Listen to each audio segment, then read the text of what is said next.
اب انجینئر مرزا محمد علی کو کیا پتا بابا ہوتا کیا ہے؟ وہ تو اس کو تو حضرت جی جو پیچھے سے پیسے آ رہے ہیں نا، اس کو تو وہ نظر آ رہا ہے، اس کو کیا پتا بابا ہوتا کیا ہے؟ بابا اپنے زمانے میں ایک زمانہ ہوتا ہے حضرت، بابا اپنے جہاں میں ایک جہاں ہوتا ہے، اس کا وکر ایک جہاں ہوتا ہے حضرت، یہ اس کو نہیں پتا اور نہ اس کی باتوں میں آنا ہے انشاءاللہ۔ میرا ارادہ بن رہا ہے کیونکہ اب وہ ہمارے بابوں کی طرف آ رہا ہے اور ہم نہیں اپنے بابوں کی برداشت کر سکتے۔ منوس تجھے کیا پتا بابے ہوتے کیا ہیں؟ تجھے کیا پتا باجزید کہتے کس کو ہیں؟ تجھے کیا خبر جنید کس ہستی کا نام ہے حضرت؟ اس لیے اس کی بات بھی نہ سنا کرو حضرت، وہ بھی دل میں شک ڈال دے گی حضرت۔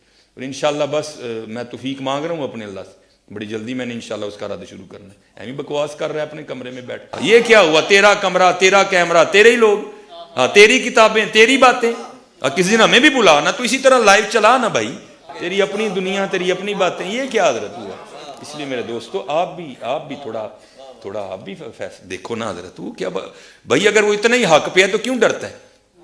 ہم نہیں گنے لے کے جائیں گے اور ہمیں گن کی لوڑ ہی نہیں، ہم تو درود والے ہیں حضرت، ہم نہیں برود والے حضرت، ہمارا درود ہی ہمارا برود ہے حضرت، ہمیں نہیں لوڑ کوئی بھی حضرت جی، ہاں بلائے نا حضرت، اگر وہ اتنا ہی سچا ہے۔ اگر اصل میں لوگوں کا بھی تھوڑا مزاج بن گیا ہے کہ باطل کو جلدی تسلیم کر لیتے ہیں حضرت، اب بات اتنی جلدی نہیں ہے حضرت جی، اگر چلو 100 نکال دیا تو کیا 1300 سالوں سے دنیا باطل پہ تھی، آج تو حق والا جم پڑا ہے، تجھے کیا نظر آ گیا الو کے پٹھے؟ تو بہرحال یہ جو ہے نا کتابیں پڑھا کرو حضرت جی، خود دیکھا کرو کہ ہمارے بڑے تھے کیا ہے۔ خود اہل حدیث علماء جو ہے نا، سنجیدہ علماء، وہ بھی پریشان ہیں کہ ہماری عوام جا کدھر رہی ہے۔ اب وہ جو انجینئر کا فتنہ آیا ہے نا، اہل حدیث ہم سے زیادہ اس سے پریشان ہیں۔ اہل حدیث علماء ہم لوگ اتنے پریشان نہیں ہیں اس سے، وہ علماء ہم سے بھی زیادہ کیا ہیں کہ یار یہ کیا ہو رہا ہے۔ یاد رکھو علی مرزا کے پیچھے جتنے گئے ان میں کوئی بریلوی نہیں تھا، دیوبندی نہیں تھا۔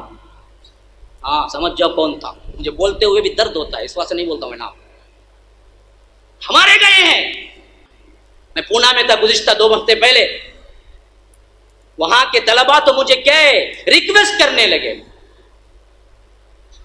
کہ مولوی صاحب آپ کچھ تو کیجئے، یہ ایسا لا کے رکھتا ہے، کتنے بچے ہمارے آنکھوں کے سامنے چلے گئے، آپ اس پر کوئی نہ کوئی کلپ نکالیے، اس کے اوپر جو مدلل جواب ہو علی مرزا پر۔ ہم بیزار ہو گئے ہیں، ہمارے ہاتھوں جو بنے ان میں کئی لوگ اب علی مرزا کے فالوورز میں سے ہیں، نعوذ باللہ ثم نعوذ باللہ۔ کون گیا؟ ہمارا گیا، تو دکھ تک کس کو ہے؟ ہم کو ہے۔ میں جہاں بھی جاتا ہوں یہی بولتا ہوں، سب سے بڑا خطرہ ہم کو ہے، کو نہیں۔ پھنستا سکون، یہ قرآن حدیث بولتا نا، یہ اہل الحدیث فرقیت پھنستا۔ کیسا پھنستا؟ انجینئر علی مرزا انہیں دلیل سے بولتا، بھائی کیا بولتا بھائی انہیں، اچھا اصل میں مسئلہ کیا ہے، یوٹیوب اتنا پھیل گیا ہے کہ کس کا سننا کس کا نہیں سننا نہیں معلوم، پتہ ہی۔ پہلے یہ متعین کرنا چاہیے ہم علماء کو، تاکہ عوام کو صحیح نصیحتیں ملے کہ ان کا سنو، ان کا نہ سنو۔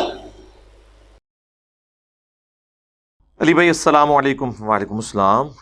کچھ عرصہ سے میں نوٹ کر رہا ہوں کہ فرقوں کے بزرگ بابوں سے متعلق آپ کی زبان سخت ہوتی جا رہی ہے، الحمدللہ۔ یہ میں نے کہا الحمدللہ، انہوں نے لکھا ہے۔ خصوصاً آج کل آپ کا یہ نعرہ آپ کے اسٹوڈنٹ بڑے فخر سے لگا رہے ہیں کہ بابت شاہی کوئی نہیں۔ کیا یہ جملے آپ کی طرف سے ادا ہونا تکبر کی علامت نہیں ہے؟ نعوذ باللہ۔ یہ میں کہہ رہا ہوں کہ آپ اپنے آپ کو بزرگ بابوں سے بہتر سمجھنے لگے ہیں جن کی اسلام کے لیے اتنی خدمات ہیں۔ نعوذ باللہ جی، اچھا ہو گیا یہ پوچھ لیے سوال کسی نے، میں استغفر اللہ واتوب الیہ اس وجہ سے یہ بات نہیں کہہ رہا ہوتا۔ اور مجھے بتائیں کبھی میں نے ایبسولوٹلی یہ بولا ہے کہ بابت شاہی کوئی نہیں سوائے ابھی کے؟ وہ سوال ہوا ہے۔ دیکھیں کوئی بات شروع ہوتی ہے نا، اس کے اینڈ پہ آتا ہے نا فَبِأَيِّ آلَاءِ رَبِّكُمَا تُكَذِّبَانِ، 31 دفعہ تو قرآن میں بھی آیا نا، جنت کی آیات کے بعد بھی آیا۔ ویسے تو ہمارے علماء نے ترجمہ ہی غلط کیا، تم اپنے رب کی کون کون سی نعمتوں کو جھٹلاؤ گے، یہ ترجمہ غلط ہے۔ آلا کہتے ہیں نشانی کو، وہ جنت بھی ہو سکتی ہے، جہنم بھی ہو سکتی ہے، اور فزیکل فینومینا آف نیچر بھی ہو سکتے ہیں۔ مولانا مودودی رحمہ اللہ نے ہر آیت کا اس کے کانٹیکسٹ کے اعتبار سے ترجمہ کیا ہے۔ انہوں نے یہ ترجمہ نہیں کیا تم اپنے رب کی کون کون سی نعمتوں کو جھٹلاؤ گے، ورنہ تو جہنم جو ہے وہ کیا نعمت ہے، وہ تو اللہ تعالیٰ کی طرف سے غضب ہے۔ تو اسی طریقے سے میں کوئی آیت بیان کرتا ہوں، کوئی حدیث بیان کرتا ہوں، اس کے اینڈ پہ کنکلوڈ کرتے ہوئے، آپ کے دماغ میں ڈرل کرتے ہوئے، کمپیریزن کرواتے ہوئے ایک جملہ بولتا ہوں کہ جب قرآن و سنت یہ کہہ رہا ہے، قرآن و سنت کی روشنی میں نبی صلی اللہ علیہ وآلہ وسلم کا سٹیٹس یہ ہے، صحابہ کرام کا سٹیٹس یہ ہے، اور آپ اپنے بزرگ بابوں کے بارے میں ان سے اونچا سٹیٹس کلیم کر رہے ہیں، اس کو میں کمپیریزن کرواتے ہوئے اینڈ پہ کہتا ہوں کہ اگر اللہ کے محبوب صلی اللہ علیہ وآلہ وسلم، صحابہ کرام علیہم رضوان وہ اس لیول پہ ہیں، تو بابوں کا جو لیول آپ نے کلیم کیا ہے وہ تو ان کے مقابلے میں شاہی کوئی نہیں ہے۔ تو اب آپ اس کو جوڑ کے دیکھیں۔ اب کوئی اعتراض کر سکتا ہے کہ جی آپ یہ جملہ نہ بولیں، لوگوں کو دکھ ہوگا۔ لوگوں کو تو کسی چیز سے بھی دکھ ہو سکتا ہے۔ ایک عیسائی کو آپ اگر کہہ دیں کہ سورۃ المائدہ کی آیت نمبر 17 ہے، لقد کفر الذین قالوا ان اللہ هو المسیح ابن مریم، بے شک وہ لوگ کفر کر رہے ہیں جو کہہ رہے ہیں کہ عیسیٰ ابن مریم ہی اللہ ہے، اور ساتھ کتنے سخت الفاظ ہیں۔ وہ تو عیسائی تو کہے گا نا کہ جی میں تو اسے حضرت عیسیٰ کی توہین شمار کروں گا۔ اللہ تعالیٰ فرماتا ہے قل، اس کے جواب میں ان سے فرماؤ، فَمَن يَمْلِكُ مِنَ اللَّهِ شَيْئًا، اللہ کا کوئی کیا بگاڑ سکتا ہے، اللہ کے مقابلے پہ کون اتنی طاقت رکھتا ہے، ان اراد ان یہلک المسیح ابن مریم، اگر اللہ ہلاک کر دے عیسیٰ ابن مریم کو، وَأُمَّهُ، اور اس کی ماں کو، اولو العزم پیغمبر اور اس کی ماں اولیاء کی سردار، کوئی ولی بھی نہیں ان کو پہنچ سکتا، ایک نبی کی وہ والدہ ہیں، وَمَن فِي الْأَرْضِ جَمِيعًا، اور زمین میں جتنے بھی ہیں، یعنی سارے بابے بھی ہو گئے نا، سارے کور ہو گئے، تو اللہ کا کوئی کیا بگاڑ لے گا؟ یعنی جو اللہ ان کو موت دے سکتا ہے، ان کے مقابلے میں آپ اللہ تعالیٰ کو ان کے ساتھ لا کے کھڑا کر رہے ہو، ان کو تو موت آ جانی ہے۔ اب کوئی عیسائی سنے گا وہ تو کہے گا یار اس میں تو حضرت عیسیٰ کی تنقیص ہو رہی ہے، یہ تو بڑی بدتمیزی سے گفتگو ہو رہی ہے، تو یہ گفتگو کون کر رہا ہے؟ اللہ۔ اور کس لیے کر رہا ہے؟ لوگوں کو کہنے کے لیے، اے نبی تم فرما دو، عیسائیوں کے کانسیپٹ کو کلیئر کرو۔ وہی مولانا اسحاق صاحب والی بات ہے کہ جب توحید بیان ہوگی تو آپ کے زوم میں آٹومیٹکلی انبیاء کی توہین ہو جائے گی۔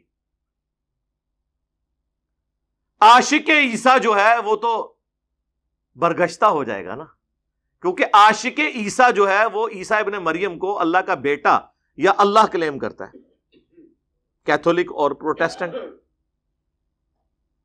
تو جب کوئی عاشق محمد صلی اللہ علیہ وآلہ وسلم کسی عاشق عیسیٰ کو سمجھائے گا تو وہ تو آگے سے ناراض ہو جائے گا نا قرآن کی آیت سن کے، تو اس کی وجہ سے آپ بیان کرنا چھوڑ دیں گے یا آپ اپنا عقیدہ اس کے مطابق کر لیں گے۔ اور یہ عشق کے بھی نام پہ جو مرضی انہوں نے کیا ہوا ہے، تو میں ان کو پھر پھکی دیتا ہوں کہ یار یہ اکثر وہ بلکہ وہ کر بھی رہے ہوتے ہیں بعض اوقات ان کے مبلغین کہ یار دیکھو تم سے تو عیسائی بہتر ہیں، وہ تو اپنے نبی کے بارے میں یہ نہیں کہتے ہیں کہ نبی علیہ السلام ہمارے جو پیغمبر تھے ان کو غیب کا علم نہیں تھا۔ مسلمان بھی نہیں کہتے، مسلمان صرف یہ کہتے ہیں آپ کو خدا کے لیے خود نہیں غیب جانتے تھے، اللہ کے بتانے پہ ہوتا تھا، اور جب بتاتا تھا جتنا بتاتا تھا، ما کان و ما یکون، یعنی جو کچھ ہو چکا اور جو کچھ ہونے والا ہے، جو اعلیٰ حضرت نے ترجمہ کر دیا سورۃ الرحمن کے سٹارٹ میں، یہ نہیں تھا، تو اس کو آپ توہین کو شمار کرتے ہیں۔ تو پھر میں ان کو یہ پھکی دیتا ہوں کہ پھر اس کا مطلب ہے کہ عیسائی تو عشق رسول میں تم سے بھی آگے نکل گئے، انہوں نے کم از کم خدا تو بنایا ہے نا، یا خدا کا بیٹا تو بنایا ہے، تم بھی بناؤ۔ عشق رسول میں تو عیسائی مسلمانوں سے اوپر چلے گئے، لیکن ہم نہیں حرکت کر سکتے۔ ابو داؤد میں ابن ماجہ میں حدیث ہے، ایک صحابی نے حضور کو سجدہ کیا، آپ نے فرمایا سر اٹھا یہ کیا کر رہا ہے؟ کہ یا رسول اللہ میں وہ ہیرا نامی جگہ میں گیا تھا عراق میں، وہاں پہ لوگ اپنے سردار کو سجدہ کرتے ہیں، تو آپ تو اللہ کے رسول ہیں، آپ نے فرمایا جب میں فوت ہو جاؤں گا اور تم میری قبر سے گزرو گے کیا میری قبر پہ بھی سجدہ کرو گے؟ انہوں نے کہا نہیں یا رسول اللہ۔ تو فرمایا پھر مجھے کیوں سجدہ کر رہے ہو؟ اگر میں سجدہ جائز سمجھتا تو بیویوں سے کہتا کہ اپنے خاوندوں کو سجدہ کریں اس حق کے سبب جو اللہ نے ان کو دیا ہے۔ انہوں نے آگے سے نہیں کہا کہ عشق دے چلے نمبر رہ گئے، یا رسول اللہ عیسائیوں نے تو اپنے پیغمبر کو خدا کا بیٹا یا خدا ہی کلیم کر دیا، ہم آپ کو سجدہ بھی نہ کریں تعظیمی؟ اور یا رسول اللہ حضرت آدم علیہ السلام کو تو فرشتوں نے سجدہ کیا تھا، آپ تو امام الانبیاء ہیں، آپ کو ہم سجدہ نہ کریں. یہی کہانیاں بناتے ہیں نا, جوڑتے ہیں نا اس طریقے سے. تو اس طریقے سے جب ہم یہ باتیں کرتے ہیں تو ہمارا مقصد یہ ہوتا ہے کہ آپ کے دماغ کھولے جائیں. باقی تو لوگوں کو تو بری لگتی ہیں باتیں, مجھے پتا ہے قرآن کی دعوت لوگوں کو بری لگتی ہے, اس لیے آپ کو صدیوں سے بتایا گیا قرآن و حدیث ڈائریکٹ نہیں پڑھنا, گمراہ ہو جاؤ گے. یہ اس کا ایکویلنٹ ورڈ تھا, کیونکہ جو کچھ انہوں نے بتایا تھا وہ اس کے بالکل خلاف. لیکن اگر آپ قرآن و سنت کو پڑھیں گے تو وقتی طور پہ آپ کو کوفت ہوگی. جس طرح ایک بندے کو جب پھوڑا پیپ زدہ ہو جاتا ہے نا, اس کو جب کٹ لگایا جاتا ہے نا, اس وقت اسے ایک تکلیف ضرور ہوتی ہے, لیکن جب اس کا زخم صاف ہو کے 1-1.5 ہفتے میں ریکوری شروع ہو جاتی ہے نا, پھر وہ کہتے ہیں یار میں نے تو اتنے مہینے تکلیف کاٹی اس کی وجہ سے. جس مزار سے گزرتا تھا جھک کے گزرتا تھا. ہاں جی, اگر میں وہ گاڑی کا ڈرائیور تھا تو جو مزار آتا تھا وہ تو 10 روپے دور سے ہی سڑک پہ پھینک کے جاتا تھا. اللہ کا شکر ہے توحید پہ آئے ہوں تو سکون ہو گیا, یہ پھوڑا جب سے ختم ہوا ہے, ایک اللہ کا ہو گیا ہوں. لیکن اس وقت چیرا لگتے ہوئے تو تکلیف ہوتی ہے, جی ہوگی, مجھے پتا ہے. مجھے کسی کے بابوں سے کوئی لینا دینا نہیں ہے. بابوں کے مقابلے میں اپنے آپ کو نہیں لا رہا ہوتا, کتاب و سنت کو لے کے آ رہا ہوتا. اب چونکہ وہ ہے ہی اس کے مقابلے پہ ہے تو اب میں کیا کروں, میں تو کچھ نہیں کر سکتا. اب اگر میں قرآن سے یہ آیت بیان کروں, سورہ الانعام کی آیت نمبر 15, جو سورہ یونس میں بھی موجود ہے, سورہ الزمر میں بھی, قل انی اخاف ان عصیت ربی عذاب یوم عظیم. اے نبی تم فرماؤ کہ اگر میں بھی اپنے رب کی نافرمانی کروں تو مجھے بھی اس بات کا ڈر ہے کہ بڑے دن کا عذاب مجھے بھی آ پکڑے گا. اللہ اکبر. میرے بھائی جب یہ میں آیت بیان کرتا ہوں اور اس کے مقابلے پہ آپ کے بزرگ یہ کلیم کرتے ہیں کہ ہم اس وقت تک جنت میں نہیں جائیں گے جب تک کہ اپنے مریدوں کو نہ لے کے چلے جائیں, جو ہمارے سلسلے میں بیعت ہو گیا وہ قیامت والے دن بغیر حساب و کتاب کے بخشا جائے گا. اور میں جب یہ حدیث بیان کرتا ہوں اس کو سپورٹیو, یہ تو نبی الاسلام کے بارے میں آپ نے پھر اسے بریف کیا, صحیح مسلم کی حدیث کہ جسے قیامت کے دن اس کے عمل نے پیچھے چھوڑ دیا, اس کا نسب, اس کی رشتہ داری اسے آگے نہیں لے کے جا سکے گی. اور بخاری اور مسلم کی متفق علیہ حدیث, اے میری بیٹی فاطمہ اس بات پہ مت اکڑنا کہ تم اللہ کے نبی کی بیٹی ہو, اگر اللہ نے تمہیں پکڑ لیا تو میں اللہ کے حضور تمہارے کچھ کام نہیں آؤں گا. یہ سیدہ فاطمہ کو ہمارے لیے کہا جا رہا تھا, وہ تو بخاری مسلم میں آیا جنتی عورتوں کی سردار ہیں, لیکن ان کو یہ بات کر کے امت کو بتائی جا رہی تھی کہ جب فاطمہ کا یہ سٹیٹس ہے اور اس کے بارے میں اللہ کا محبوب صلی اللہ علیہ وآلہ وسلم ہونے کے باوجود یہ کہہ رہا ہوں, تو اب جب کبھی کوئی یہ کہے نا کہ جو میرے سلسلے میں بیعت ہو میں اسے جنت میں لے جاؤں گا, میں اس وقت تک جنت میں نہیں جاؤں گا جب تک کہ اسے لے نہ جاؤں, تو آپ نے انجینئر صاحب کی بات غور سے سننی ہے کہ بابت شاہی کوئی نہیں. جب حضرت فاطمہ اور رسول اللہ صلی اللہ علیہ وآلہ وسلم کے بارے میں یہ آیات اور احادیث موجود ہوں, اب پتہ چلا بابت شاہ نہیں کوئی نہیں, ادھر مطلب کیا ہے, یعنی بابوں کی تو کوئی حیثیت نہیں ہے ان کے مقابلے میں. عیسیٰ ابن مریم کے بارے میں سورۃ المائدہ میں آیا کہ عیسیٰ ابن مریم تو نہیں تھے مگر ایک رسول, اور ان کی ماں ایک سچی عورت تھی, اور وہ دونوں کھانا کھایا کرتے تھے, یعنی وہ روٹی کے محتاج تھے. روٹی کا محتاج کون ہوتا ہے؟ جو مخلوق ہو. خالق روٹی کی محتاج ہستی ایسی نہیں کہ وہ محتاج ہو. تو اس پہ جب ہم یہ کہہ دیں کہ یار اگر عیسیٰ ابن مریم اور ان کی والدہ, ان کے بارے میں یہ آ رہا ہے, اور پھر ساتھ یہ بھی آیا کہ ایسوں کو پوجتے ہو جو نہ تمہارے نفع کے مالک ہیں نہ نقصان کے, اور ساتھ ہی کہا یہ من دون اللہ ہیں, حالانکہ حزب اللہ ہیں, لیکن تم نے انہیں من دون اللہ بنا دیا اللہ کے مقابلے پر. یہ کہتے ہیں بتوں کے بارے میں من دون اللہ ہے, اور ہم تو پوجتے تو نہیں ہیں. بھئی پوجنا ایک الگ سے چیز ہے, اس کے ساتھ یہ ہے کہ نہ وہ تمہارے نفع کے مالک ہیں نہ نقصان کے. تو پھر ہم اس پہ کیوں نہ بولیں کہ اگر اولو العزم پیغمبر 5 جو سورۃ الاحزاب اور سورہ الشورى میں آئے, محمد رسول اللہ صلی اللہ علیہ وآلہ وسلم, ابراہیم خلیل اللہ, موسیٰ کلیم اللہ, عیسیٰ روح اللہ اور نوح علیہ السلام, یہ 5 اولو العزم پیغمبر، ان میں سے ایک عیسیٰ ابن مریم اور ان کی ماں صدیقہ کہہ دیا اللہ تعالیٰ نے ان کو، اور صدیق سب سے بڑا درجہ ہوتا ہے انبیاء کے بعد، اولیاء کی سردار۔ اگر عیسیٰ اور ان کی ماں کھانے کے محتاج ہیں، اللہ کے مقابلے پہ اگر آپ انہیں کھڑا کریں گے تو وہ من دون اللہ ہیں، اور وہ دونوں آپ کے نفع اور نقصان کے مالک ہی نہیں ہیں، تو بابت شاہی کوئی نہیں، ٹھیک ہے نا؟ تو یہ ایبسولوٹلی جملہ نہیں بولا جاتا، ریلیٹیولی بولا جاتا ہے۔ پھر بخاری اور مسلم دونوں میں حدیث ہے اسامہ ابن زید کے بارے میں، وہ کہتے ہیں ایک جنگ کے دوران ایک کافر سے جب میں لڑ رہا تھا تو وہ میری تلوار کے نیچے آیا تو اس نے کلمہ پڑھ دیا، میں نے پھر بھی اسے قتل کر دیا کہ یہ ڈر کے کلمہ پڑھ رہا ہے، لیکن دل میں قلق تھا، گلٹ تھا۔ کچھ عرصے بعد اللہ کے نبی علیہ السلام سے عرض کی کہ اے اللہ کے رسول، اس طرح جنگ کے دوران ایک کافر جب میری تلوار کے نیچے آیا تو اس نے کلمہ پڑھ دیا، لیکن پھر بھی میں نے اسے مار دیا۔ تو آپ نے فرمایا اسامہ، جب اس نے کلمہ پڑھ دیا تھا تو نے اسے کیوں مار دیا؟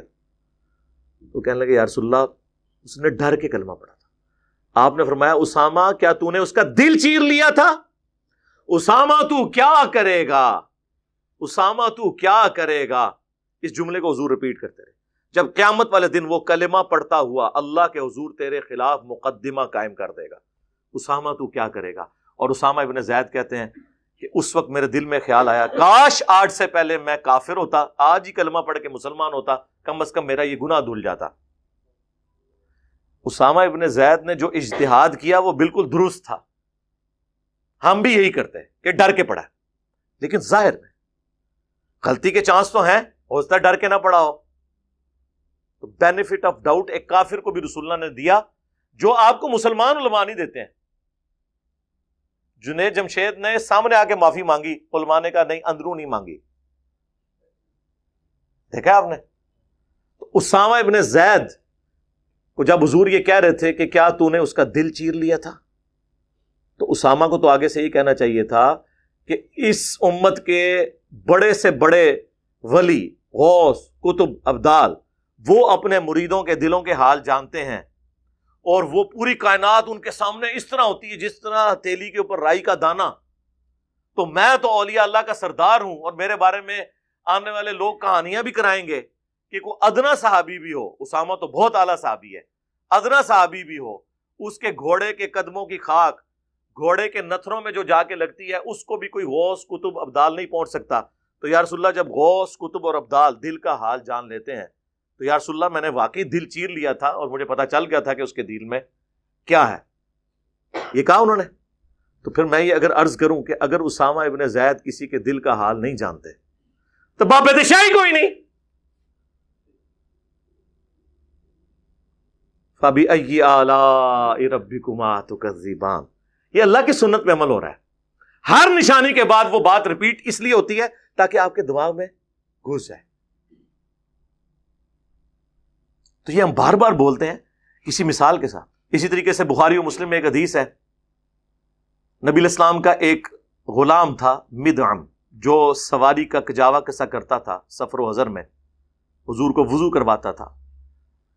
غزوہ خیبر کے موقع پر اسے ایک نامعلوم تیر لگا اور وہ شہید ہو گیا، اور صحابہ نے کہا تم میں شہادت مبارک ہو، یہ الفاظ ہیں۔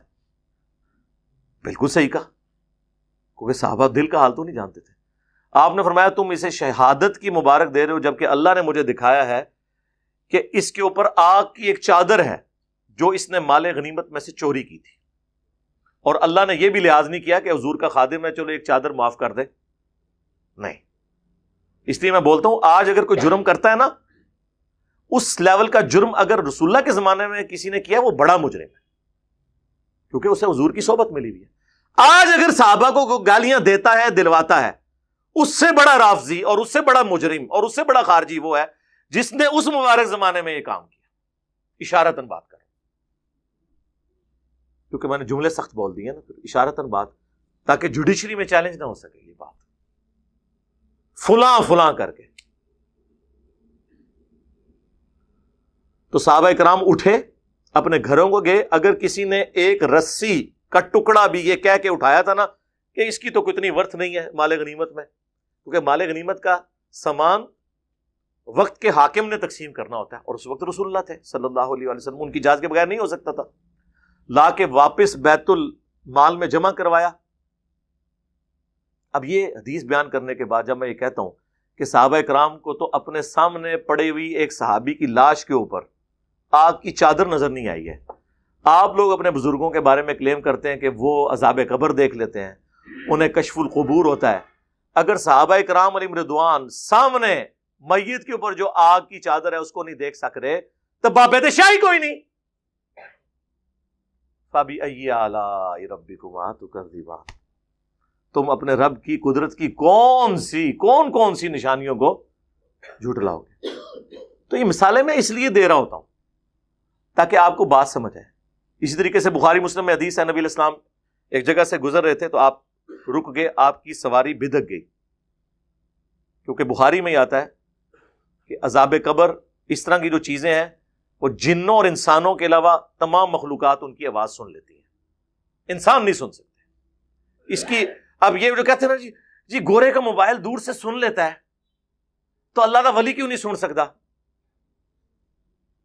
یعنی آپ موبائل کو اوپر کر رہے ہیں، سر موبائلوں تو چھڑ دو، آپ تو پرندے سے افضل ہے نا، آپ اڑ کے بتائیں، پرندہ اڑ لیتا ہے، ولی کی نہیں بات کر رہا، ولی کا جو مرید ہے چمگادڑ اڑ لیتی ہے، تسی چمگادڑ تو بھی گئے گزرے ہو، میں نام ہی انہاں جانوراں دے لینے جے تانوں وٹ چڑھے، گدھ تو بھی گئے گزرے ہو، کوے سے بھی گئے گزرے ہو، چیلوں سے بھی گئے گزرے ہو، اشرف المخلوقات ہو کے، اس لیے کہ ہمیں اللہ نے اس ڈومین میں بس اتنی دی ہے صلاحیت، اس سے بڑھ کے نہیں دی۔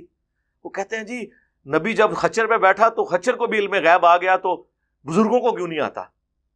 بھئی جو 7 بزرگ تھے ان کو تو کوئی نہیں آیا، وہ اس لیے آتا ہے اسے کہ وہ ویسے ہی سنتا ہے، علم غیب سے نہیں، ویسے ہی سنتا ہے، وہ جانور ہے، وہ مکلف نہیں ہے، جنوں اور انس کے علاوہ ہر مخلوقات سنتی ہے، یہ تو بخاری کے الفاظ ہیں۔ آپ نے فرمایا ان 2 قبر والوں کو عذاب ہو رہا ہے، ایک پیشاب کے چھینٹوں سے نہیں بچتا تھا، دوسرا چگلی کھایا کرتا تھا، پھر آپ نے ایک ٹہنی توڑ کے 2 ٹکڑے کر کے دونوں قبروں پہ لگائے اور کہا جب تک یہ ہری رہیں گی ان کے عذاب میں تخفیف ہوگی، حضور کی برکت سے۔ اور مسلم شریف میں تو الفاظ ہیں، میں نے اللہ سے ارادہ کیا کہ میں تمہیں عذاب قبر سنوا دوں، دکھانا نہیں، نہ وہ تو کوئی تک ہی نہیں سکتا، لیکن مجھے ڈر ہوا کہ اگر تم نے عذاب قبر کی چیخیں وہ سن لی نا، تم اپنے مردوں کو دفنانا چھوڑ دو گے۔ تو یہ ساری حدیثیں بیان کر کے میں کہتا ہوں کہ صحابہ کرام حضرت ابوبکر، عمر، عثمان و علی رضی اللہ عنہم اجمعین وعلیہم السلام اجمعین، جن کے لیول کا کوئی بزرگ ہو ہی نہیں سکتا، جب وہ لوگ حضور کی موجودگی میں بھی عذاب قبر سن نہ سکیں، دیکھنا تو دور کی بات، تو بابید شاہی کوئی نہیں۔ تو اب سمجھ آئی کہ بابید شاہی کوئی نہیں، اس کا مطلب کیا ہوتا ہے؟ اس کے اوپر تو میں فی البدی کتنی دیر بول سکتا ہوں، یہ تو ختم ہی نہیں ہوگا۔ تو میری وہ جو 100 نمبر مجلس ہے نا، بابوں کا خدا اور ہے اور کتابوں کا خدا اور، وہ آپ دیکھیں اس وقت اگر یہ مجھے آمد ہوئی ہوتی نا تو اس کی بھی وہ ہر مثال کے اوپر میں یہ بولا کرتا۔ یہ آہستہ آہستہ آمد ہوئی ہے نا، جسے کہتے ہیں آہستہ آہستہ، کیا لکھا ہوا تھا کہ آپ کے لہجے میں تلخی آنا شروع ہو گئی ہے، آہستہ آہستہ آمد آنا شروع ہو گئی ہے۔ پہلے آمد ہوئی کہ نہ میں وابی نہ میں بابی، میں ہوں مسلم علمی کتاب۔ اس کے بعد مرنے سے پہلے اے مسلمان کر لے اس پہ غور، کتابوں کا خدا اور ہے، بابوں کا خدا اور، بابے بھی اسی خدا کو مانتے ہیں لیکن ان کوالٹیز کے ساتھ نہیں جو کتاب و سنت میں ہے۔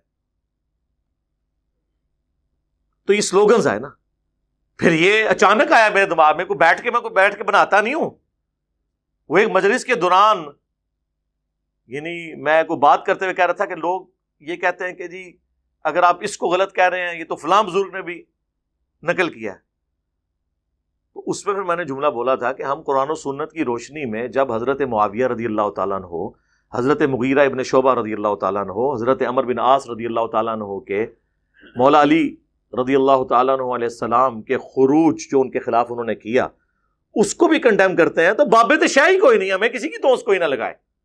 تو اچانک میرے دماغ میں آیا، لیکن وہ قبولیت کی گھڑی تھی۔ اور یہ سلوگنز اور نعرے بڑے امپورٹنٹ ہوتے ہیں۔ بخاری مسلم میں حدیث ہے، اے حسان بن ثابت، ہمارے تیروں اور تلواروں سے کافروں کو وہ تکلیف نہیں ہوتی جو تیرے زبان کے اشعار سے ہوتی ہے۔ تو یہ سنت حسان ابن ثابت ہے جو ہم پوری کر رہے ہیں. اب تو ایسے ایک اور نعرہ بھی آ گیا چوتھا, فرقوں کی دکانیں بند, the damage has been done.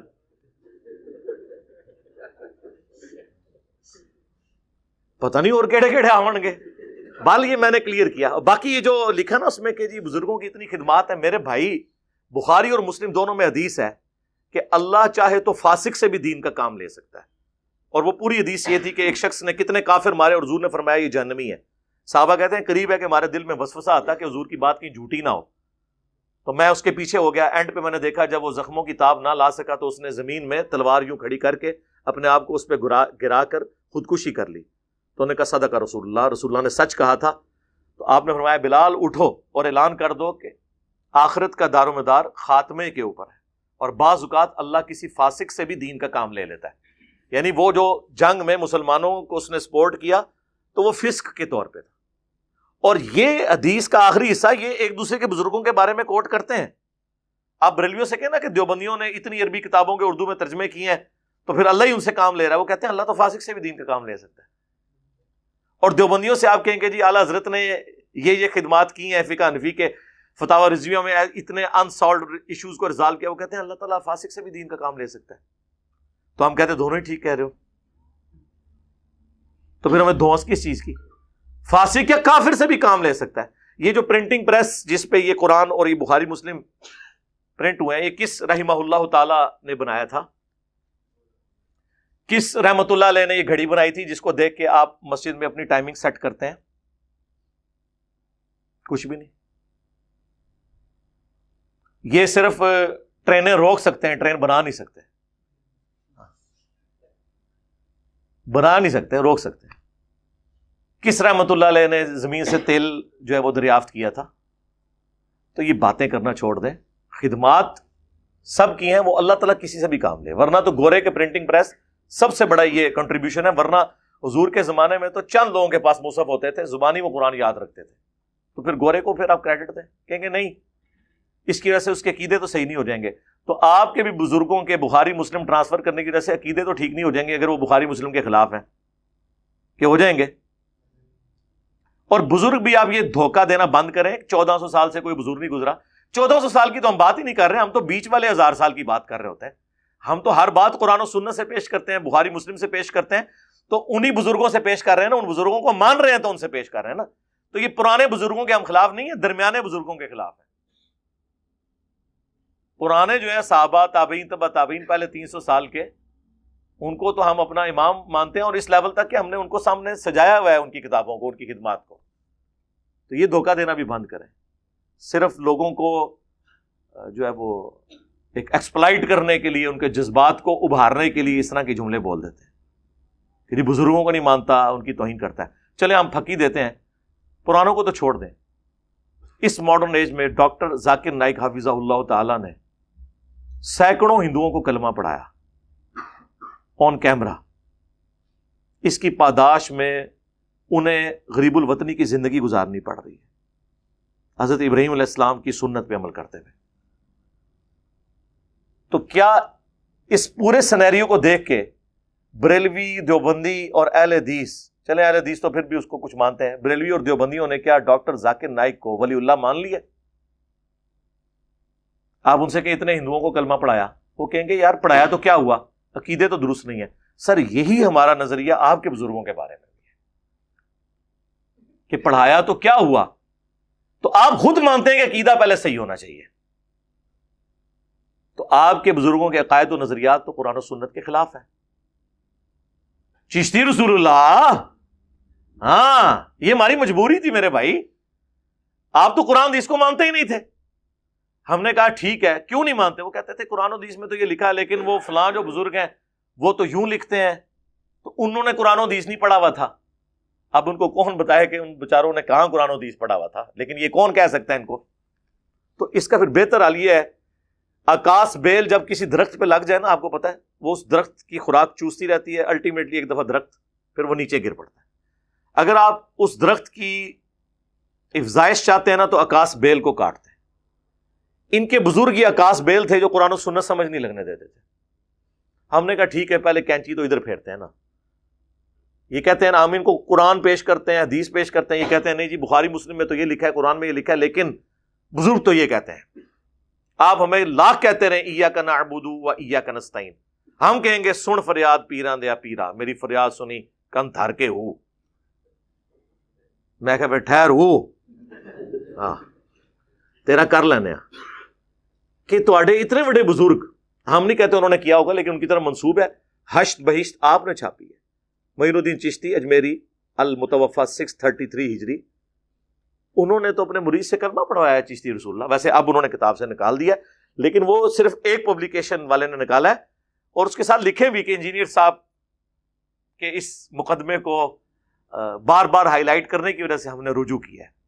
یعنی 1000 سال میں کوئی بزرگ ایسا پیدا نہیں ہوا تھا جو ہمارے بزرگوں کے کارنامے میں بتاتا. مانتے نا؟ چلیں خیر ہے، ہم نے تو اجر اللہ سے لینا ہے، میں ایک تفنن کے طور پہ بات کر رہا ہوں. تو وہ چشتی رسول اللہ نکلا. ویسے آپ کسی بریلوی سے پوچھیں کہ جی وہ اشرف علی تھانوی نے اپنے نام کے کلمے کو انڈورس کیا تھا، اشرف علی تھانوی رسول اللہ اور اللہم صلی علی سیدنا و نبینا اشرف علی، نعوذ باللہ. وہ کہتے ہیں جی وہ جی خواب میں پڑھا ہے. خواب میں کہاں ہے میرے بھائی؟ خواب کے بعد وہ مرید کہہ رہا ہے میں بیداری میں بھی پڑھ رہا ہوں. وہ کہتے ہیں دیکھیں جی وہ کہہ رہا ہے نا میں بے اختیار ہوں. یار ہم نے بابی کو تو کبھی کہا ہی نہیں ہے، ہم کہتے ہیں بابے نے غلط کیا. جب ایک مرید اپنے پیر کو لکھ رہا ہے کہ میں خواب میں بھی اور اٹھ کے بھی پڑھ رہا ہوں اشرف علی رسول اللہ اور اللہم صلی علی سیدنا و نبینا اشرف علی، تو پیر کا کام تھا وہ کہتا کہ تیرے اوپر شیطان کا غلبہ ہو گیا ہے، اللہ سے توبہ کر، یہ کیا کفریات بک رہا ہے تو، شیطانی خواب ہے. لیکن پیر صاحب کیا کہہ رہے ہیں؟ اس واقعے میں تسلی تھی. اچھا پیر نو بھی ویسے وہ بھی منہ سے مزاج سی، انہیں خواب نہیں لکھیا، اس واقعے میں تسلی تھی. اسے بھی پتا تھا خواب میں بھی پڑھ رہا ہے بیداری میں بھی، کہ جس کی طرف تم رجوع لاتے ہو، یعنی اشرف علی تھانوی صاحب نے اپنے بات، وہ بعون ہی تعالی متبع سنت ہے، اللہ کی مدد سے وہ چونکہ سنت کے اوپر ہے لہٰذا اس لیے تم نے اس کے نام کا کلمہ پڑھا ہے. ہم بابی کو تو کچھ کہہ نہیں رہے، بابے کو کہہ رہے ہیں. اب کون مانے؟ کہتے ہیں بزرگوں کی خدمات ہے. جی یہ خدمات ہے، اس پہ تو میں یعنی کتنا رونا رہوں، اس کا تو کوئی اینڈ نہیں ہے. تو یہ جو بات شروع ہوئی تھی اس سے کہ وہ جو سوال میں تھا کہ بابت شاہی کوئی نہیں، یعنی بابوں کی کوئی حیثیت نہیں ہے، تو یہ میرے مقابلے پہ نہیں ہے، قرآن و سنت کے مقابلے. تو آپ بھی تو کہہ رہے ہوتے ہیں کہ بڑے سے بڑا غوث کتب ابدال، وہ ایک صحابی کے گھوڑے کے قدموں کی خاک جو اس کی ناک میں بیٹھے اس کے برابر نہیں ہے. تو آپ بھی تو کہہ رہے ہیں نا بابت شاہی کوئی نہیں. اس صحابی کے قدموں کی خاک نہیں، اس کے گھوڑے کے قدموں کی خاک. خود تو بڑے فخریہ یہ جملہ بولتے ہیں کہ بابت شاہی کوئی نہیں، یعنی لیکن اس جملے سے نہیں بول رہے ہوتے نا، آپ بتا تو یہی رہے ہوتے ہیں نا. اس کو ہم نے زبان دے دی ہے، تو وہ زبان دی ہے تو ظاہر ہے وہ چکے آپ پتہ سلوگنز تو پھر ہٹ کرتے ہیں. آپ تو چھوٹے چھوٹے بچے کہتے ہیں کہ بابت شاہی کوئی نہیں. آپ دیکھیں ہمارے خلاف جتنی ویڈیوز چلتی ہیں نا اس کے نیچے ہمارے اسٹوڈنٹس لکھتے ہیں کہ بھائی آپ تو یہ کہہ رہے ہیں نا لیکن قرآن میں یہ لکھا ہے، حدیث میں یہ لکھا ہے.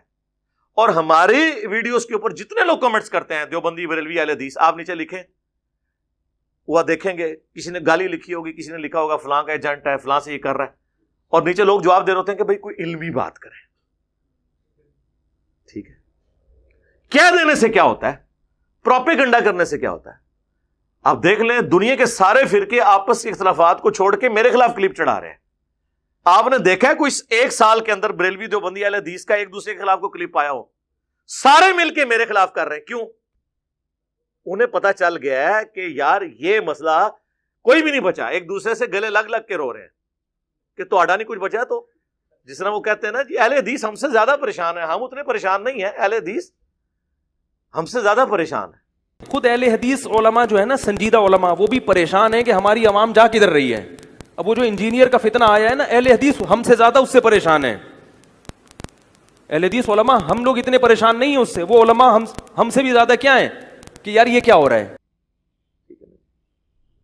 تو اس طریقے سے اہل حدیث زیادہ چیخ رہے ہوتے ہیں کہ جی ہمارے گئے ہیں. یاد رکھو علی مرزا کے پیچھے جتنے گئے ان میں کوئی بریلوی نہیں تھا، دیوبندی نہیں تھا. ہاں سمجھ جاؤ کون تھا. مجھے بولتے ہوئے بھی درد ہوتا ہے، اس واسطے نہیں بولتا ہوں میں نام. ہمارے گئے ہیں. میں پونا میں تھا گزشتہ 2 ہفتے پہلے، وہاں کے طلبا تو مجھے کہے ریکویسٹ کرنے لگے کہ مولوی صاحب آپ کچھ تو کیجئے، یہ ایسا لا کے رکھتا ہے، کتنے بچے ہمارے آنکھوں کے سامنے چلے گئے، آپ اس پر کوئی نہ کوئی کلپ نکالیے، اس کے اوپر جو مدلل جواب ہو علی مرزا پر۔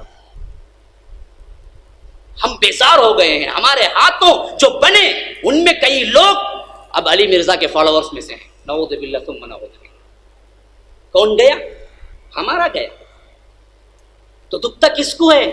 ہم کو ہے۔ میں جہاں بھی جاتا ہوں یہی بولتا ہوں، سب سے بڑا خطرہ ہم کو ہے، کو نہیں۔ پھنستا سکون، یہ قرآن حدیث بولتا نا، یہ اہل الحدیث فرقیت پھنستا۔ کیسا پھنستا؟ انجینئر علی مرزا انہیں دلیل سے بولتا، بھائی کیا بولتا بھائی انہیں۔ اچھا اصل میں مسئلہ کیا ہے، یوٹیوب اتنا پھیل گیا ہے کہ کس کا سننا کس کا نہیں سننا نہیں معلوم، پتہ ہی۔ پہلے یہ متعین کرنا چاہیے ہم علماء کو، تاکہ عوام کو صحیح نصیحتیں ملے کہ ان کا سنو، ان کا نہ سنو۔ وہ سارے تھے گئے نے، لیکن گئے کدھر؟ ہمارے پاس تو کوئی نہیں آیا، نہ ہم نے کوئی چندہ بک بنائی، نہ کوئی مدرسہ بنایا، نہ کوئی مسجد بنائی، نہ کوئی پیری مریدی شروع کی۔ آپ کے پیچھے نمازیں پڑھتے ہیں، آپ کوئی چندے دیتے ہیں، اب کیا مسئلہ رہ گیا پیچھے؟ یا تو نا یہ لوگ چھوڑ دیں، اور یہ میں آپ کو پریڈکٹ کر رہا ہوں، کچھ عرصے کی بات ہے انشاءاللہ تعالی۔ ان علماء کی اور ائمہ مساجد کی حیثیت صرف ایک روڈ لائنر کے ڈرائیور جیسی ہوگی انشاءاللہ۔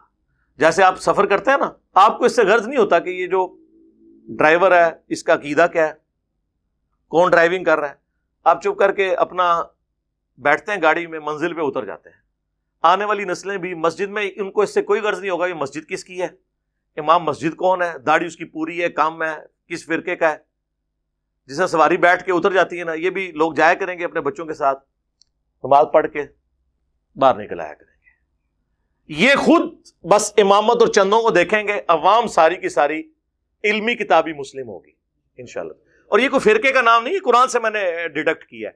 ایتونی بکتاب من قبل ھذا او اثارۃ من علم ان کنتم صادقین، سورۃ الاحقاف آیت نمبر 4۔ اے نبی اگر یہ آپ سے بحث کریں تو ان سے کوئی علمی بات کرو، کوئی کتاب لے آؤ قرآن سے پہلے بھی جو شرک کی تعلیم دیتی ہو۔ قرآن وہی تعلیم دے رہا ہے جو اگلی کتابوں نے دی ہے، یا کوئی انبیاء کے آثار علم کے ہوں۔ ایتونی بکتاب من قبل ھذا او اثارۃ من علم، علم بھی آ گیا، کتاب بھی، ان کنتم صادقین۔ تو اسی کو ہم نے پریزنٹ کیا تھا کہ نہ میں وہابی، نہ میں بابی، میں ہوں مسلم علمی کتابی۔ لیکن کہتے ہیں یار یہ بابی کہہ دیا جی، ٹھیک ہے جی، وہ وابی کہہ دیا، وابی تو خود آپ کہہ رہے تھے ایک دوسرے کو، ٹھیک ہے۔ پھر میں نے سافٹ کیا نعرے کو کہ مرنے سے پہلے اے مسلمان، کہتے ہیں پیار سے میٹھی میٹھی باتیں، تو میں نے یہ التجا ہے نا کہ مرنے سے پہلے اے مسلمان کر لے اس پہ غور، کتابوں کا خدا اور ہے، بابوں کا خدا اور۔ پھر بھی ان کو بات سمجھ نہیں آئی ہے، تو پھر ظاہر ہے جب اتنا کچھ ہو رہا ہو تو کبھی کبھار پھر انسان سے کوئی ایک وکھرے جہاں کے اندر کو بات نکلی جاتی ہے نا کہ بابے تو شاہی کوئی نہیں نکلی نا، تو یہ ان ساری باتوں کے بعد ہے۔